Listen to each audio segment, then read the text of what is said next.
రోజు మనం పైపింగ్ ఎలా వేసుకోవాలో చూసేద్దామండి ఈ షార్ట్ వీడియోలో.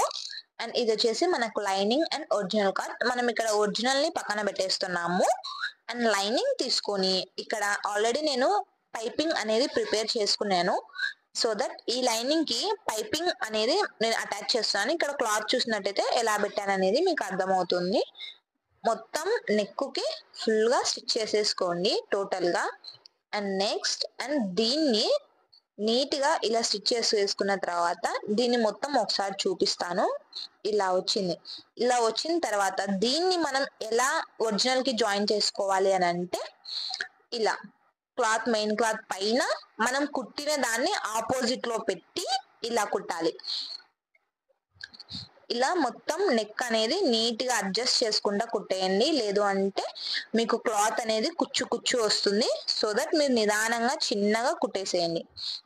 అండ్ ఇక్కడ చూసినట్టు మీరు ఖర్చులు అనేది పెట్టుకోండి. ఎందుకంటే మనకి నెక్ తిరిగేటప్పుడు నీట్ గా రావడానికి అలా ఖర్చులు పెట్టుకుంటే నీట్ గా వస్తుంది. క్లాత్ అనేది ఎక్కడ కుచ్చు రాకుండా నీట్ గా క్లాత్ ని అడ్జస్ట్ చేసుకుంటూ నిదానమైన లేట్ అయినా పర్లేదు కానీ నీట్ గా ఫినిషింగ్ తోటి స్టిచ్ చేయండి. అండ్ ఇలా ఒక టాప్ స్టిచ్ చేసేస్తే సరిపోతుంది. థ్యాంక్ యూ అండి. మీకు ఎవరికి నచ్చితే, మీకు ఇంకా అర్థం కాలేదు అంటే చెప్పండి, నేను ఫుల్ వీడియో కూడా అప్లోడ్ చేయడానికి ట్రై చేస్తాను. Thank you for watching our channel. చూపిస్తున్నాను front side and back side కూడా నీట్ గా వచ్చింది ఫినిషింగ్. ఇలా ఒకసారి ట్రై చేయండి. నచ్చితే లైక్ చేయండి.